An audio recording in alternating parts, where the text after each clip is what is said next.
Hi mga Mars, at dahil marami nga nagtatanong kung magkano yung nagastos namin, ano yung proseso at ano yung mga lugar na pinuntahan namin sa Cebu ni Mr. ng 15th year anniversary namin. Kaya heto na mga Mare at ichichika ko na sa inyo. Uumpisahan natin yan simula sa pamasahe sa bus, sa plane ticket, lahat-lahat Mars. Para naman may idea kayo kung nagbabalak din kayo mag Cebu. Kaya hindi ko na patatagalin mga Mars, heto na at umpisahan na natin. So ayun na nga, nagbook kami ng flight ticket sa trip.com. Actually dapat magbo-book kami sa mga website ng mga airline companies. Pero kasi pagtingin ko ang mamahal, kaya naisipan kong i-download yung trip.com. Tapos yun nga, nakita ko mas mura pala dito. So, naiya to Cebu, 2,756 lang. Dalawa na kami dyan. Tapos yung pabalik, Cebu to Mabalacat or Clark, 2,880 lang siya. Actually, mas marami pang mas mura dyan. May nakita nga ako nasa 1,097 pesos lang yata. Basta wala pa siyang 1,100. Kaso alanganin ako dun sa oras, kaya hindi ko siya pinili. So, from Tarlac to Bus Terminal ng Pasay is 290 pesos each ang pamasahe. So, 580 pesos dalawa na kami doon. Then, nagbook kami ng taxi sa Joyride to Naiya Terminal 2. Huwag pala kayo sasakay doon sa mga nag-aabang doon sa may bus terminal kasi ang mamahal ng singil nila as in 450 to 500 pesos. Ganon. Since maaga kami nag-check-in sa airport, nakakuha kami ng earlier flight. So, dapat 5:55 AM yung flight namin, naging 4:55 AM kasi may available seat doon sa flight na yun. And ayun na nga, after 1 hour and 20 minutes, nasa Cebu na kami. Philippine Airlines nga pala yung sinakyan namin. At dahil nga gutom na kami, pagdating namin sa airport, kumain muna kami. At pagkatapos nga namin kumain, sumakay na kami ng MyBus. 50 pesos each lang po yung pamasahe dyan hanggang SM City na. Pwede rin namang sumakay ng taxi kaso mas makakamura tayo dito, kaya dito na lang tayo syempre sa bus. Pagbaba nga namin dito sa may likuran ng SM City, which is harapan ng Bayfront Hotel, doon na kami nagbook ng taxi papunta sa Ion Centennial Soho Hotel. 200 pesos pala yung pamasahe dyan. At dahil dyan nakatipid na kami ng 150 pesos. Kasi kung magta-taxi ka simula dun sa airport papunta dun sa hotel is 450 pesos talaga siya. Actually, mas makakamura talaga kapag nag-jeep kami kasi 20 each lang yung pamasahe. Kaso lalakarin mo pa ng konti, umaambon-ambon na, kaya nag-taxi na lang kami.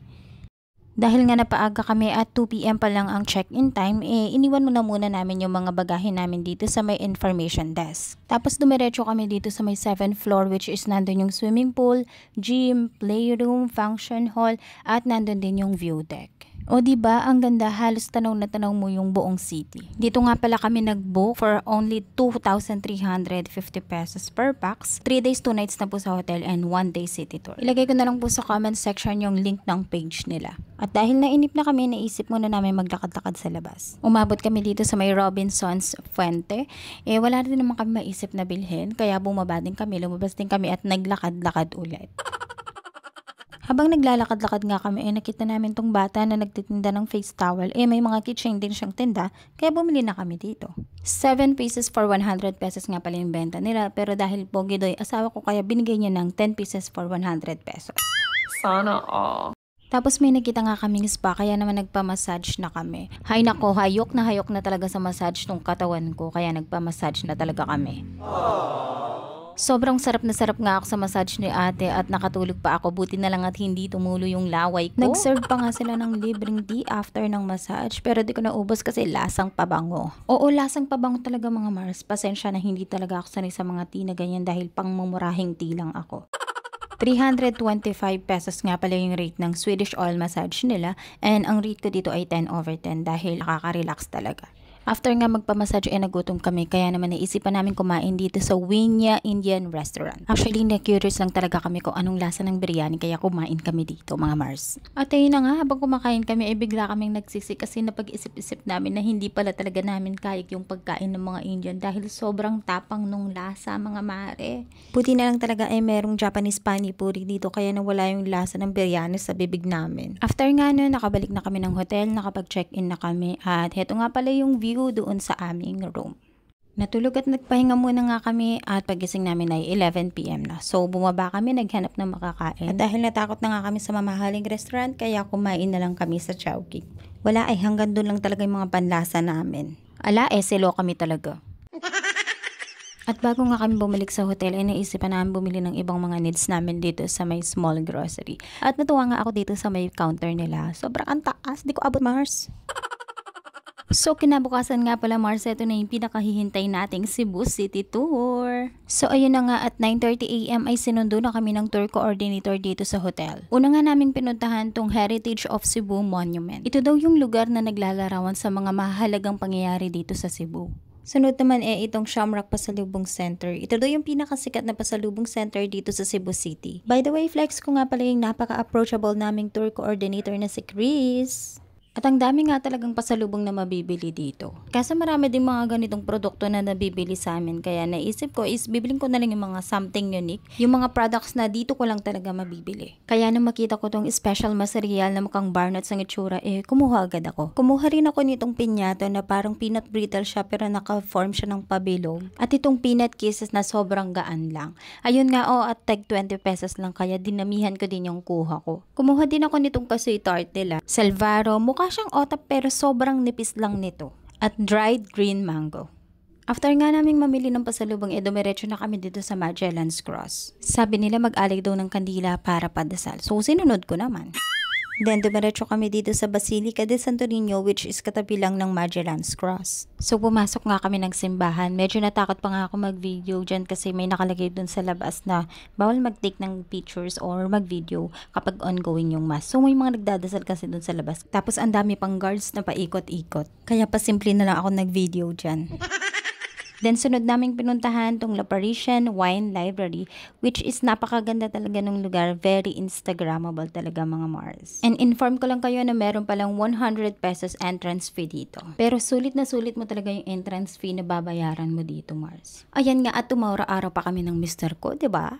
Maganda rin daw mag-picture dito tuwing gabi kasi may mga ilaw-ilaw yung mga parang dome na yan.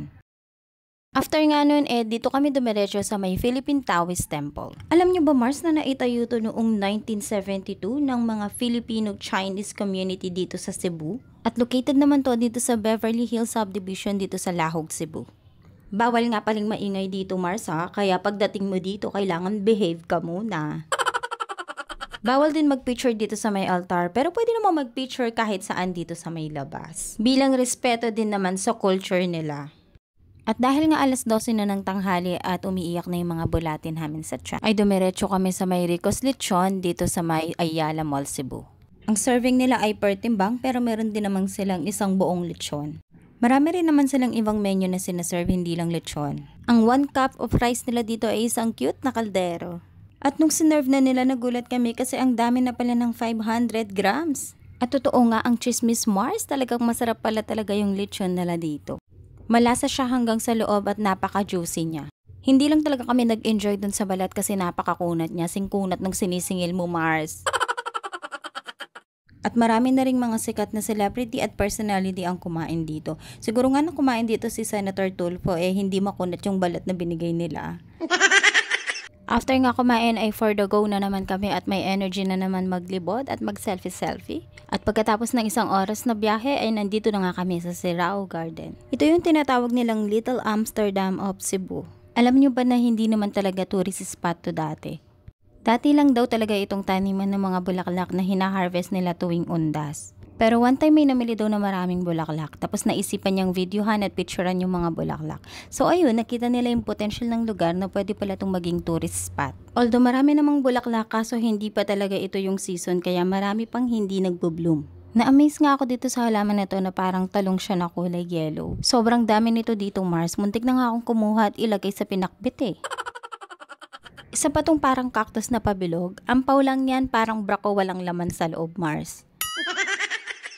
Siyempre di mawawala yung pag-aura-aura natin dyan Mars. Ako pa ba? Feelingera tayo At di rin namin pinalagpas ang pag-akyat dito sa kamay kahit na nakakatakot yung taas. After nga namin sa nakaka-relax na nature view ay dumiretso kami dito sa nakaka-inlove na Temple of Leia. Alam niyo bang pinagawa to ng lolo ni Ellen Adarna na si Teodorico Adarna bilang tribute sa kanyang late wife na si Leia Adarna.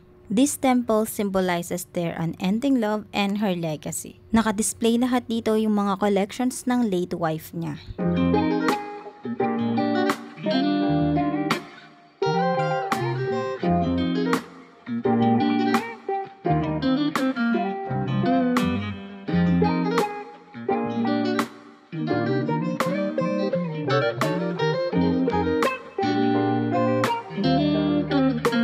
O diba, sino ba naman ang hindi mai-inlove sa lugar na to? Bukod sa maganda na, may nakaka-inlove pang story.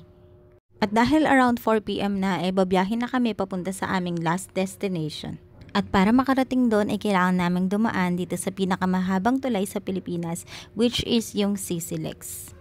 Ito yung kauna-unahang expressway sa Pilipinas na pwede yung mga motor below 400cc. At pagkatapos nga ng mahigit 1 oras na biyahe ay nandito na kami sa 10,000 Roses. At sobrang nakaka-inlove din pala talagang tignan tong mga 10,000 Roses, lalo na yung ilaw is paiba-iba ang kulay.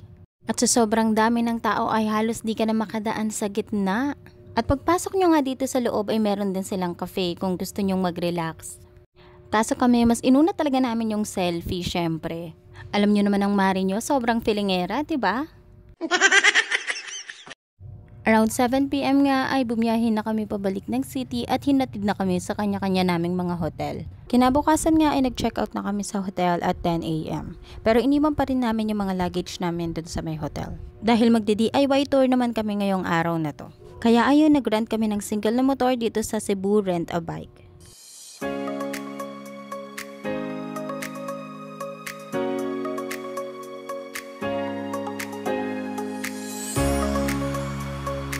At kahit sobrang tirik na tirik ang araw, for the go pa rin kami para lang makapaglibot.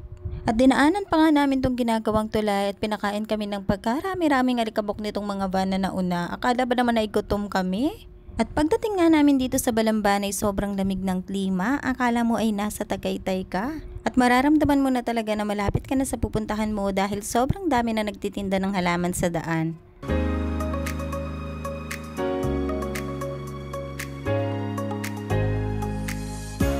Nag-stop over pa nga kami dito kasi sobrang gandang pagmasdan ng ulap.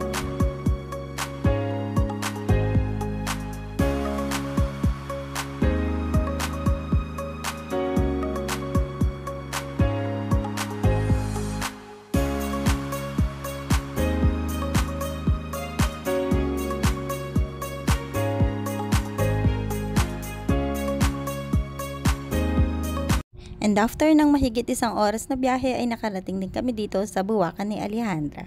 Ayan nga pala yung entrance fee nila. Ito yung pinaka-favorite ko sa lahat ng lugar na napuntahan namin dito sa Cebu. Sa sobrang ganda ay parang ayaw mo na ngang umalis dito.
Around 2:30 nga ay bumaba na kami at bumalik na kami ng city kasi bibili pa kami ng ibang mga souvenir. Naisipan ko nga bilhin yung Santo Niño de Cebu. 250 pesos nga isa dyan pero natawad lang namin siya ng 200 pesos. Ang bait nga ni nanay at binalot pa niya isa-isa yung mga Santo Niño. Tapos pumunta kami dito sa may Tiangge sa may tabi ng simbahan. Nakita ko nga itong mga tote bag kaya naisipan kong bilhan yung mga anak ko. At around 6 PM nga ay pumunta na kami sa sakayan babalik ng airport. Sobrang pagod na nga talaga ako dyan mga mare kaya hindi ko na na-videohan yung mga sumunod na pangyayari. Yun lamang mga Mars at maraming salamat sa panonood kahit wala kayong natututunan sa akin.